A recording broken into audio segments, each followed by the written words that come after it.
नमस्कार, मैं हूं संजय शर्मा। आप देख रहे हैं 4 पीएम न्यूज़ नेटवर्क। मैं आज राहुल गांधी की ज़िंदगी से जुड़ा हुआ एक बड़ा खुलासा करने जा रहा हूं। दरअसल राहुल गांधी ने पूरे देश की राजनीति की दिशा बदल दी। 1 साल पहले तक जो लोग कहते थे कि राहुल गांधी पप्पू है, उसे कुछ आता-जाता नहीं है। लेकिन राहुल गांधी ने जब कन्याकुमारी से कश्मीर तक की यात्रा निकाली, तो पूरे देश की राजनीति उल्टी-उल्टी घूम गई। कड़कड़ाती ठंड में हाफ टी-शर्ट में ये नौजवान जब निकला तो लोगों ने कहा कि कुछ दूर चलेंगे, फिर गाड़ी पर बैठ जाएँगे। कुछ लोगों ने कहा टुकड़ों-टुकड़ों में करेंगे, एक पैच को कर लेंगे 20 किलोमीटर, फिर रुक जाएँगे, फिर यात्रा चलती रहेगी, फिर आगे वो जॉइन कर लेंगे। लेकिन किसी ने सपने में नहीं सोचा था कि ये शख्स इतनी भयंकर ठंड में हाफ टी-शर्ट में पूरी हज़ारों किलोमीटर पैदल चल देगा। और जिसने देश में यात्रा निकाली है, उसने देश का इतिहास बदला है। और नाम भी बहुत अच्छा दिया, मोहब्बत की दुकान खोलने निकला हूँ नफ़रत के बाज़ार में। हकीकत है कि देश में पिछले कुछ सालों से जिस तरह नफ़रत का माहौल हो गया है, पूरे देश को जो हिंदू-मुसलमान में बाँटने की साज़िश हुई है, दिमाग को तेज़ाब में भर दिया गया है। हर हर शख़्स देखो वो धर्म के उन्माद में बह रहा है, तो राहुल गांधी की यात्रा वास्तव में भारत जोड़ो यात्रा जो थी, वो मोहब्बत की दुकान में कन्वर्ट हो गई। लोगों ने बड़े किसी ने गले लगाया, किसी बुजुर्ग ने आशीर्वाद दिया, कोई नौजवान साथ चल पड़ा। पूरी यात्रा में ये बात चलती रही कि राहुल गांधी में इतनी ऊर्जा कहाँ से आती है। उत्तर प्रदेश सरकार में तो डिप्टी सीएम है, उन्होंने अनाउंस किया भाई इतनी ठंड में राहुल गांधी को ठंड क्यों नहीं लग रही, इसके लिए हम एक कमेटी बनाएंगे, जांच करेंगे। मुझे नहीं पता वो जांच रिपोर्ट कभी आई या नहीं आई, लेकिन यहाँ ये बात सही है कि उसकी गूंज बहुत हो गई। अब उसके बाद में राहुल गांधी जब चले तो एक कौतूहल ये भी था कि राजनीति पर इसका क्या असर पड़ेगा। कर्नाटक के नतीजे सामने आए तो ये बात साफ हुई कि वास्तव में राजनीति पर भी इसका बहुत असर पड़ा है। लेकिन एक मजेदार बात हुई कि इस यात्रा के बाद एक गूगल पे सबसे ज्यादा राहुल गांधी के बारे में खोजे जाने वाला जो बात थी वो थी कि राहुल गांधी शादी कब करेंगे। ये भी एक बड़ा मुद्दा है, जिस तरह राहुल को ठंड क्यों नहीं लगती, उस तरह एक बड़ा मुद्दा बन गया राहुल गांधी शादी कब करेंगे। कांग्रेस में कोई ये बात बताने को तैयार नहीं, राहुल गांधी से कोई पूछने की हिम्मत नहीं, और मेरी हिम्मत मतलब कि राहुल गांधी तक पहुंच नहीं सकते। लेकिन एक शख्स हैं दुनिया में, वो शख्स जिन्होंने राहुल गांधी के पिता के साथ लंबे समय तक काम किया, राजीव गांधी जिस पर बहुत भरोसा करते थे, जो अपनी अमेरिका की नागरिकता छोड़कर भारत केवल राजीव गांधी की वजह से आ गए, प्रधानमंत्री के सलाहकार रहे और अभी भी गांधी परिवार के बहुत करीबी शख्स हैं। जब राजीव गांधी की डेथ हुई तो एक तरफ आंखों में आंसू भर के सोनिया गांधी थी और दूसरी तरफ सैम पित्रोदा, जिनका मैं जिक्र कर रहा हूँ, अपनी पत्नी के साथ थे। गांधी परिवार से बहुत व्यक्तिगत लगाव रखते हैं। अमेरिका में जब राहुल गांधी गए तो पूरी यात्रा में उनके साय की तरह उनके साथ थे। पूरा अमेरिका की यात्रा प्लान की थी उन्होंने। सैम पित्रोदा साहब बहुत काबिल इंसान हैं।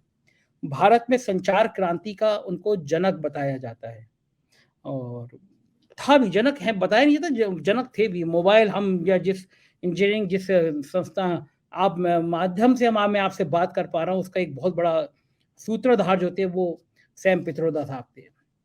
तो मैंने उनसे इंटरव्यू किया, वो अमेरिका में थे।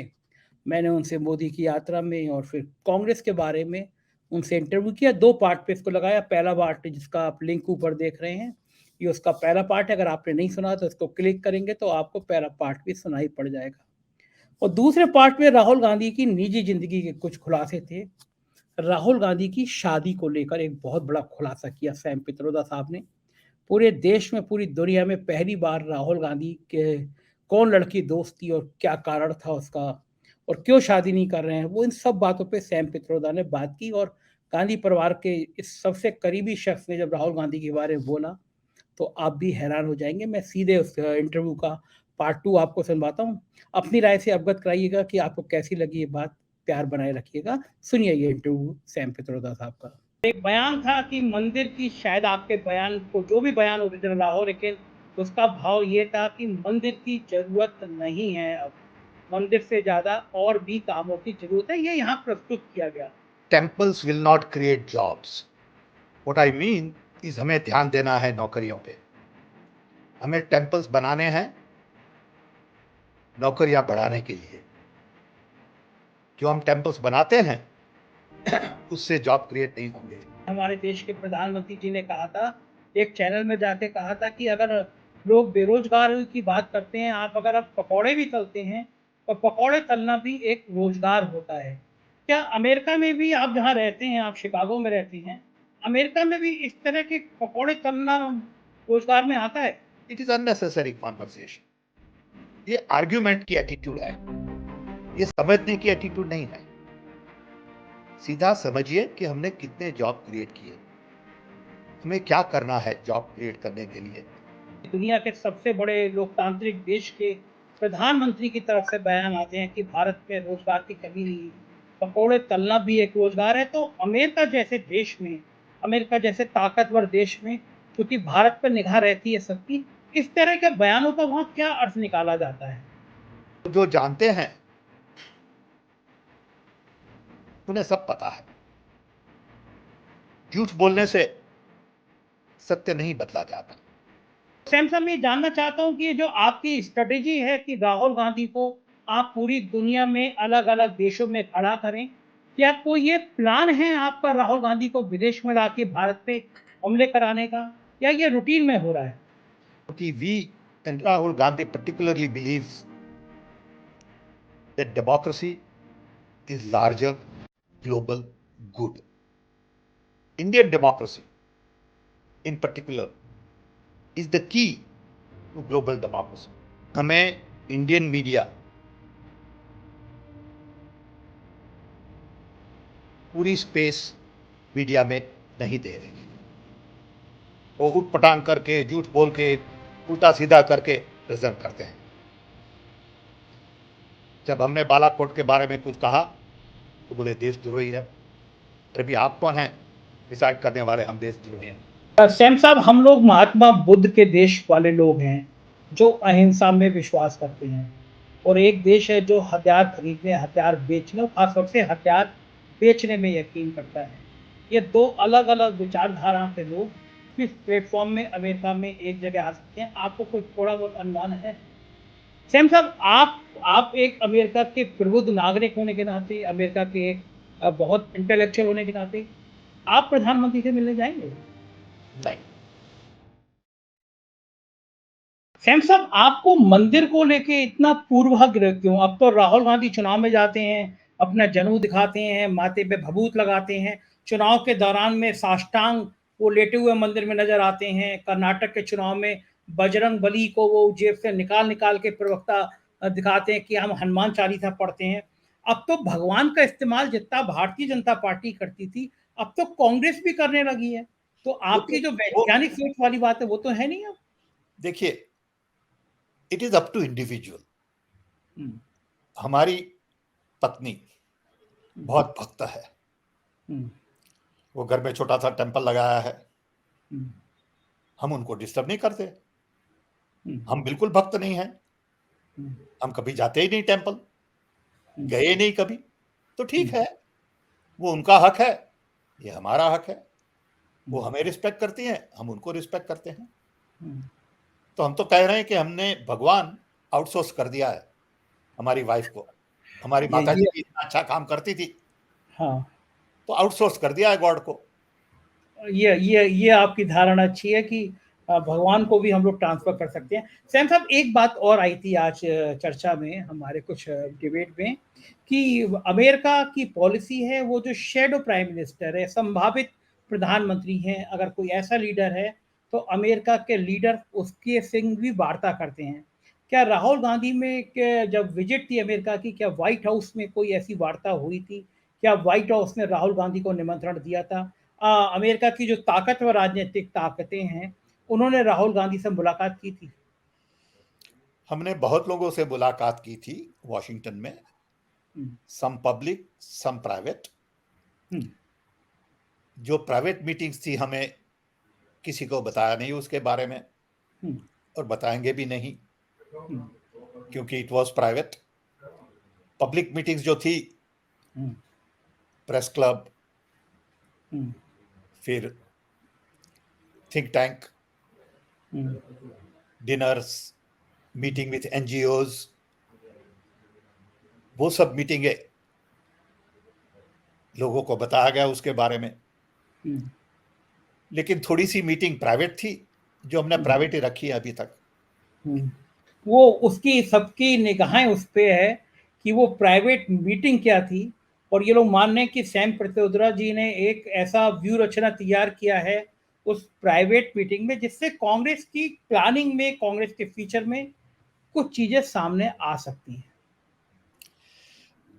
ऐसा नहीं है। The main thing about private meeting is it was off the record, it was exchange of ideas, so we have to respect that. अब किसी को आपने प्रॉमिस की है, ठीक बात, यू हैव सहमत टू हूँ, रिस्पेक्ट दैट प्रॉमिस भैया। सहमत हूँ। सैम साहब, आप उन चंद लोगों में से हैं जिन्होंने राहुल गांधी के पिताजी के साथ भी बहुत करीब काम किया। आप उनके, मैं कहूँगा, मित्र थे, बड़े थे, और राजीव गांधी ने आपको काम करने की बहुत छूट दी, संचार क्रांति उस दौर में आई। तो सैम पित्रोदा साहब, आपने राजीव गांधी के साथ काम किया, राहुल गांधी के बहुत करीब हैं आप। पिता और पुत्र में, दोनों में किसकी कौन सी बात ज्यादा अच्छी है? राजीव गांधी की कौन सी बात ज्यादा अच्छी थी और राहुल गांधी की कौन सी बात ज्यादा अच्छी है? देखिए, every human being is different. I am different from my brothers. No two people are same. Even if you are in the same family, you are very different.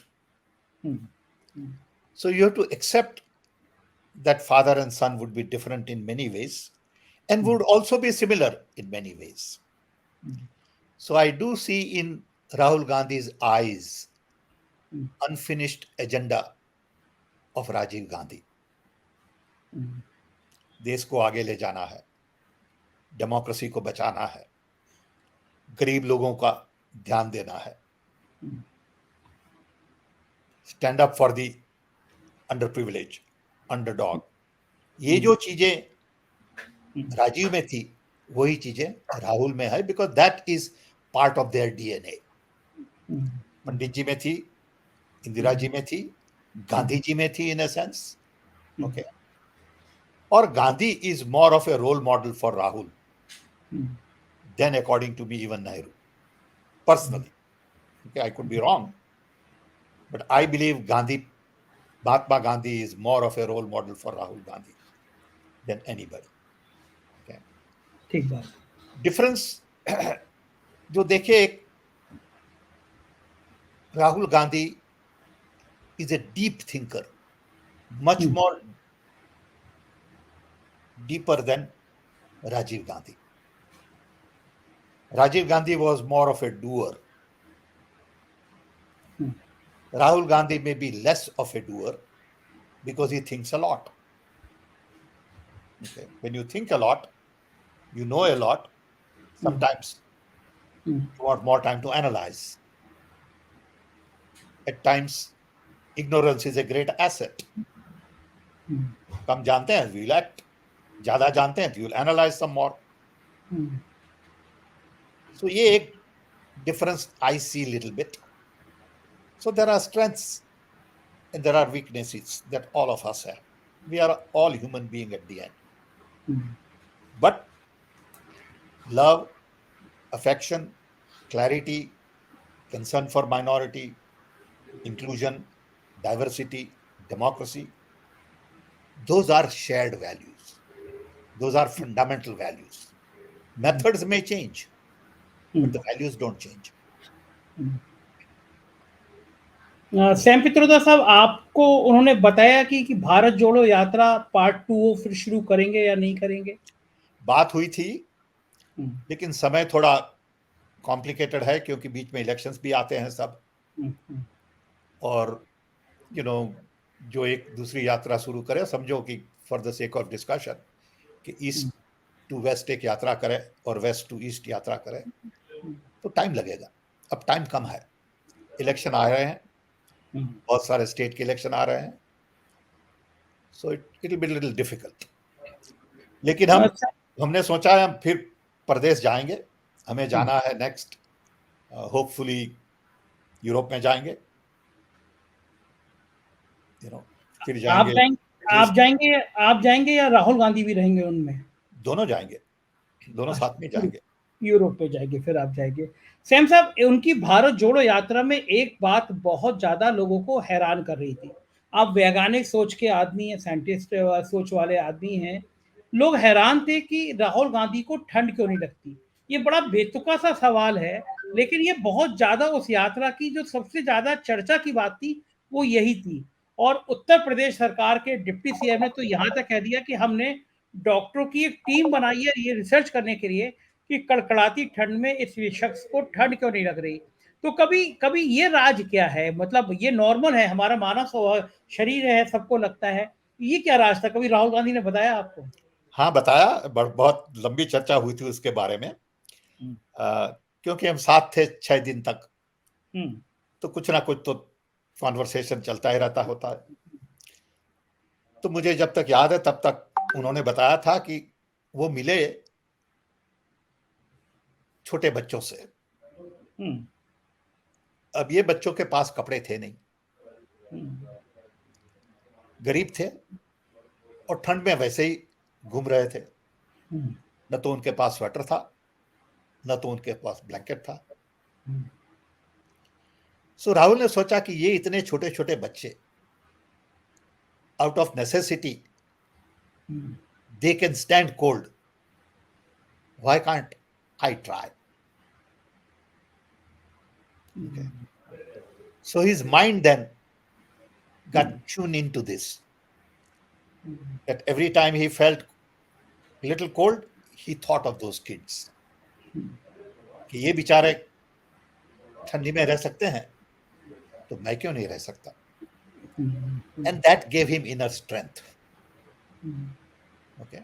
And finally in Kashmir, if he couldn't stand it, so he put on a jacket. It's okay. It was not about victory or loss. ठीक बात। Sam साहब, एक आखिरी सवाल आपसे। भारत में अगर कोई बच्चा 25, 26, 27 साल का हो जाता है, तो बच्चे के अड़ोसी पड़ोसी उसके पिता के दोस्त से कहते हैं कि अगर पिता नहीं है तो पिता के दोस्त से कहते हैं तुम बात क्यों नहीं करती, शादी नहीं कर रहा। आप उनके पिता के दोस्त हैं और एक बहुत बड़ा सवाल यह कि क्या राहुल गांधी शादी करेंगे। यह बहुत व्यक्तिगत सवाल है, लेकिन चूंकि आप उनके बहुत करीब हैं, आप हर विषय पर उनसे बात करते हैं। राहुल के लिए एक सामान्य इंसान लोग सवाल करते हैं कि क्या राहुल अपना परिवार बसाएंगे। देखिए, परिवार तो सबको बसाने का मन होता है। वो भी जवान आदमी हैं, हैंडसम हैं, केपेबल हैं, हेल्दी हैं, फेमस हैं, लेकिन जोड़ी बननी वो सीधी बात नहीं है। क्योंकि जो भी उनके साथ पार्टनर होंगे, there has to be a match of mind, match of heart, match of ideas.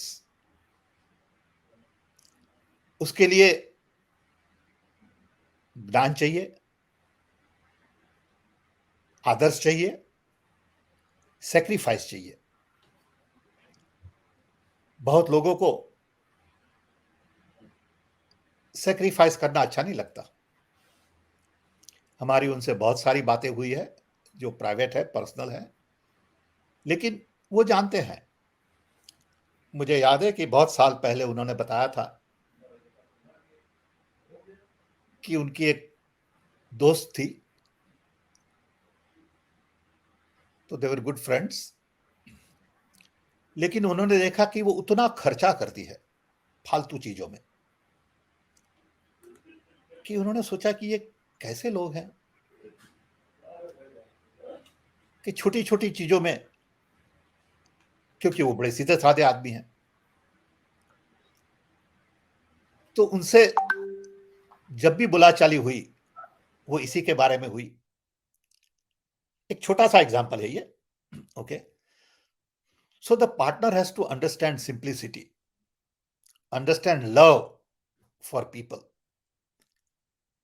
ये इतनी सीधी बात नहीं है। हम भी जानते हैं, हमने भी शादी की है, हम भी जानते हैं कितना कठिन होता है घर में।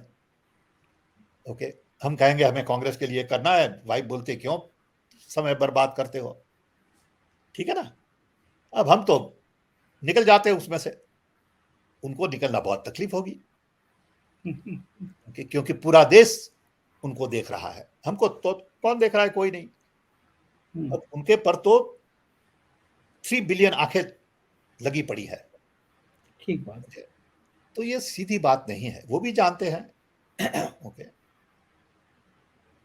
ये तो आपने बहुत मजेदार और बहुत इंटरेस्टिंग बात बताई कि राहुल जी को अपनी उस महिला दोस्त से यही आपत्ति थी, वो खर्चा ज्यादा करती है। राहुल गांधी कंजूस हैं क्या? नहीं, कंजूस नहीं है, सादे हैं। कंजूस और सादाई में बहुत फर्क है, समझे? सादाई क्या चीज है कि भी ठीक है, ओके, जो कार है वो है, आपको लंबरगिनी नहीं चाहिए, वो सादाई है। कार की तो बात छोड़िए, कपड़े पहनते हैं आप, ओके, जूते पहनते हैं, ओके, आप $1000 के भी जूते पहन सकते हैं और $50 के भी पहन सकते हैं और $100 के भी पहन सकते हैं। ये एक माइंडसेट है, हमारा भी माइंडसेट ऐसा है। हम आपको दिखाएं, बताएं कि एक दफा हम गए थे कैलिफोर्निया, तो हमारी डॉक्टर ने देखा कि हमारे जूते पुराने हैं। मैंने तो ध्यान ही नहीं दिया कभी जूते पुराने हैं, क्योंकि मैं तो कुछ खरीदता ही नहीं कभी, हमारी वाइफ खरीदती है।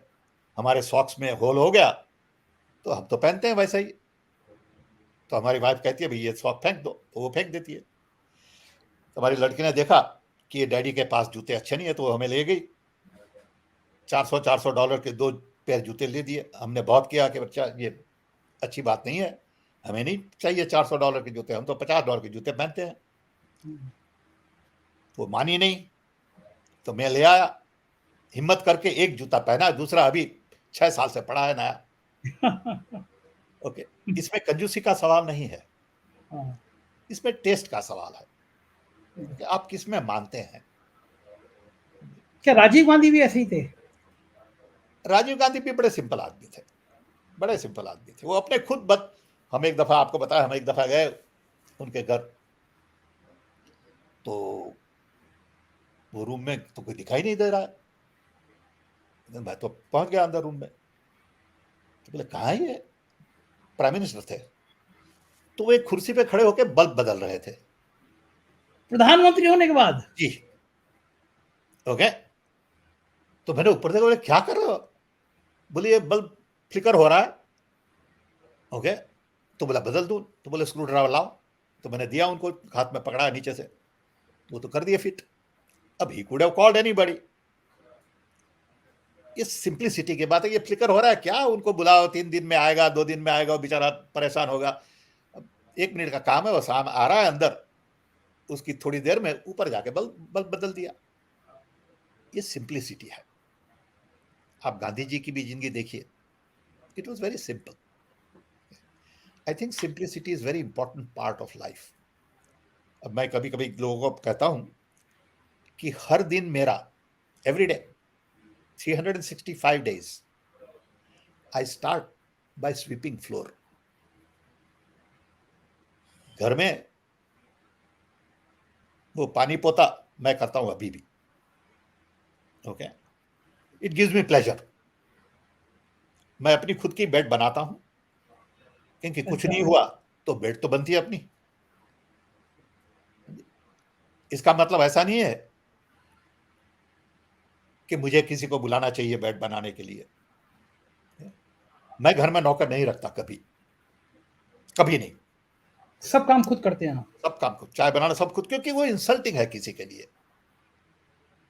ओके, हमारी दृष्टि से you are insulting that person कि मैं बैठा हूं, बोले चाय बनाओ। अरे भाई आप खड़े होकर चाय बना लो ना, क्या फर्क पड़ता है?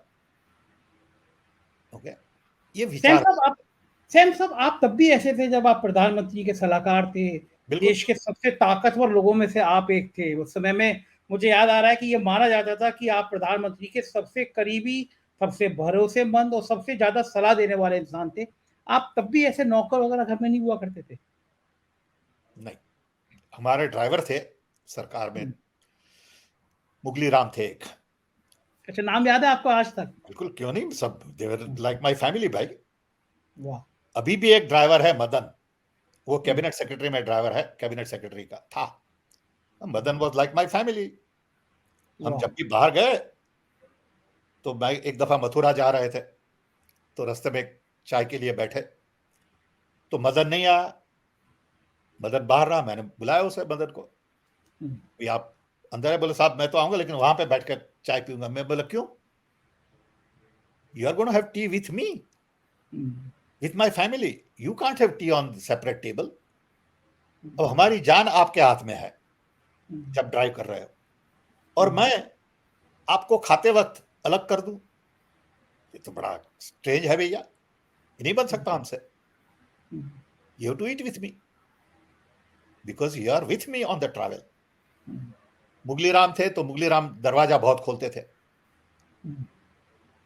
सीधी कार खड़ी रही तो दौड़ के इस तरफ आ जाएंगे। तो मैंने एक दफा बताया मुगली राम को, दो तीन दिन के बाद मैंने बोला, मुगली राम आप हमारे लिए दरवाजा नहीं खोलेंगे,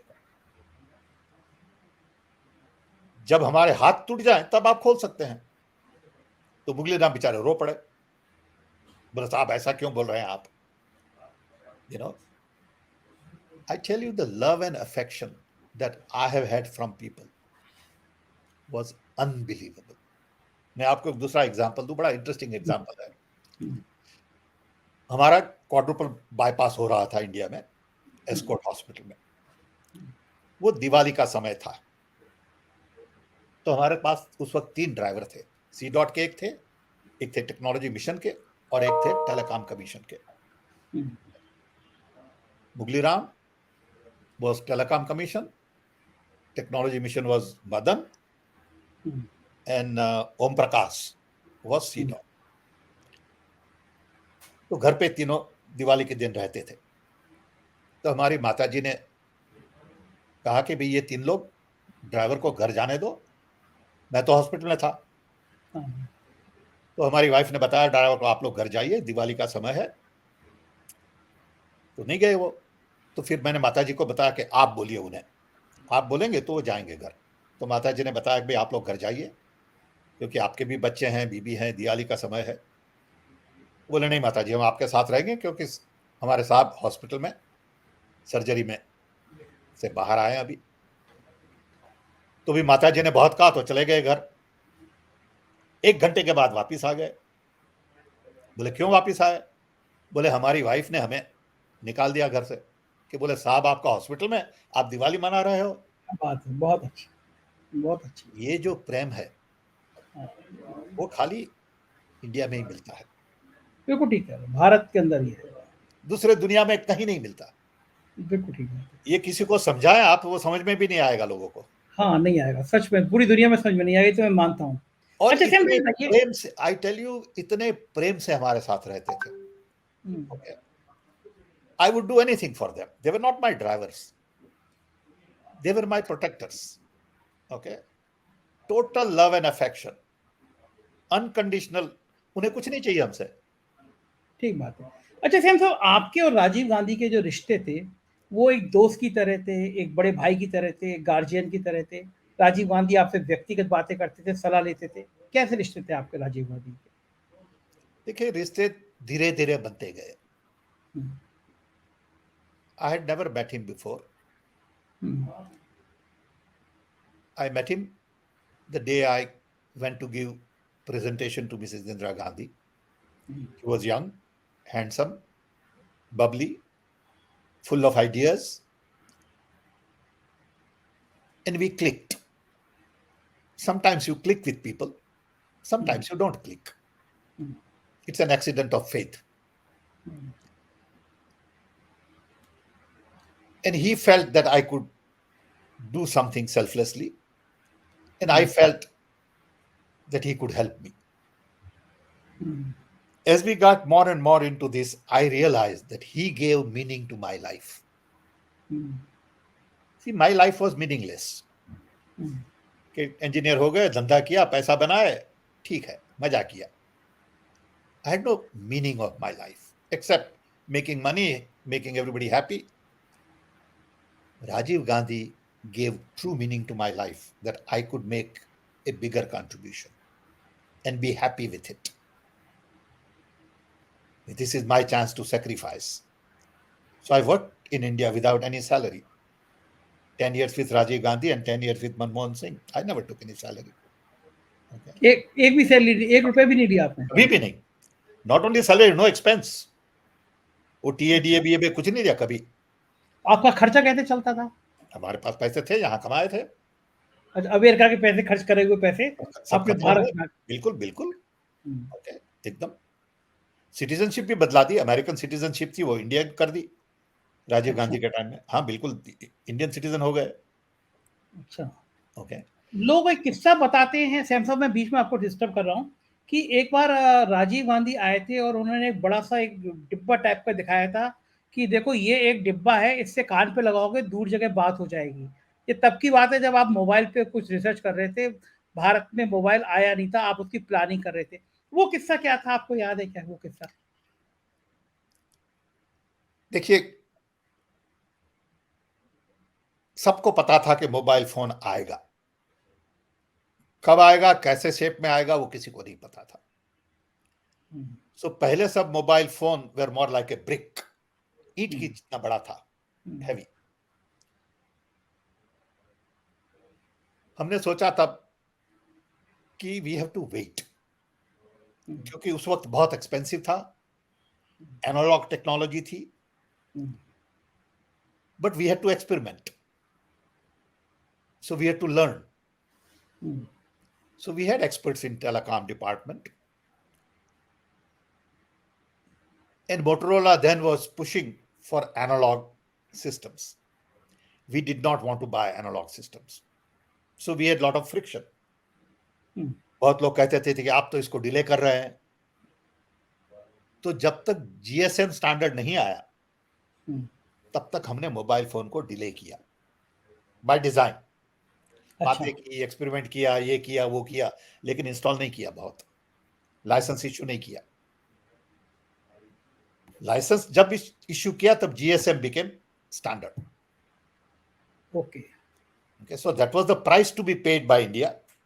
There was a lot of criticism at one time. Okay, that we are blocking mobile phone, we are not being very sensitive. It's okay, but we knew what we were doing. So Rajiv had also gone to Ericsson for a visit, and he made a call from there on mobile phone, which was also publicized. So we knew that mobile phone is coming, will be useful, but we had to wait. So ऐसे तो बहुत सारे examples हैं. अच्छा, सोनिया गांधी के और आपके रिश्ते कैसे थे? मतलब राजीव गांधी के डेथ के बाद सोनिया गांधी जी आपके संपर्क में थी, बातचीत करती रहती थी लगातार, क्योंकि वो एक अकेली ऐसी महिला है जो आइडियल हैं, जिन्होंने पति की मौत के बाद त्याग किया इंडिया में. वो चाहती तो वो प्राइम मिनिस्टर बन जाती, लेकिन वो राजनीति से अलग हो जाती है. तो आपके उनके बीच में. She is absolutely amazing. She is one of my favorite persons. Personally, I know her well. The sacrifice she has made is unthinkable. I remember my wife and I were sitting with her. In the middle was Rajiv's body, dead body. She's on the other side, my wife and I sitting on this side. And we sat there for quite some time. And what a courage that woman had. What a love for her husband, for her husband's country, for India.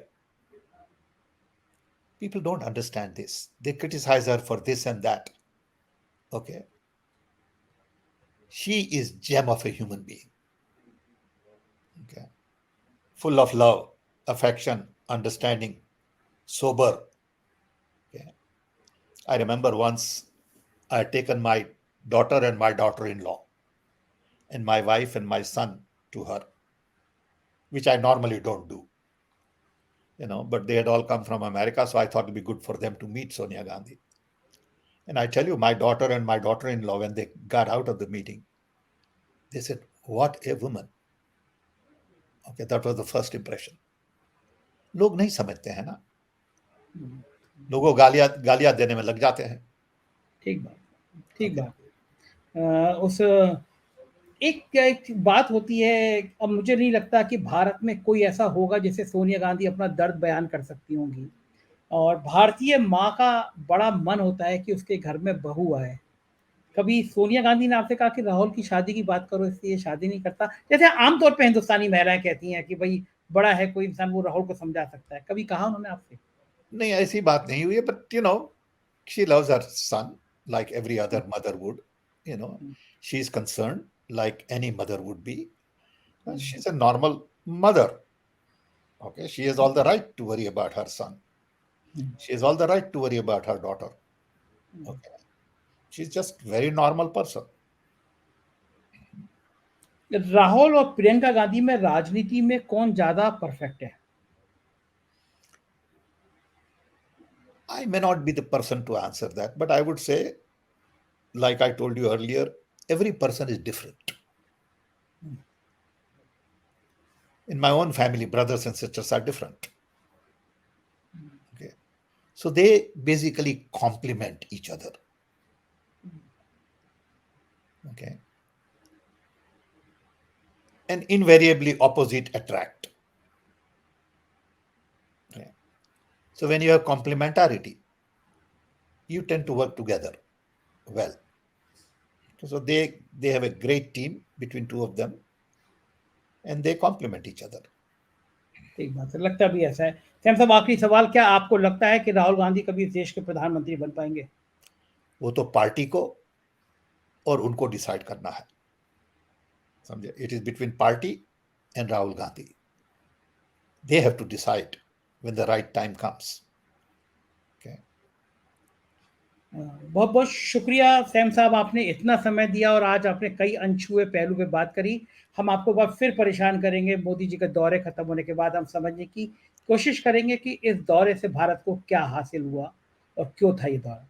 Thank you. Thank you for the opportunity. You see, my job is to tell you the truth as I understand. And I'm not right all the time. I could be wrong. I could make a mistake.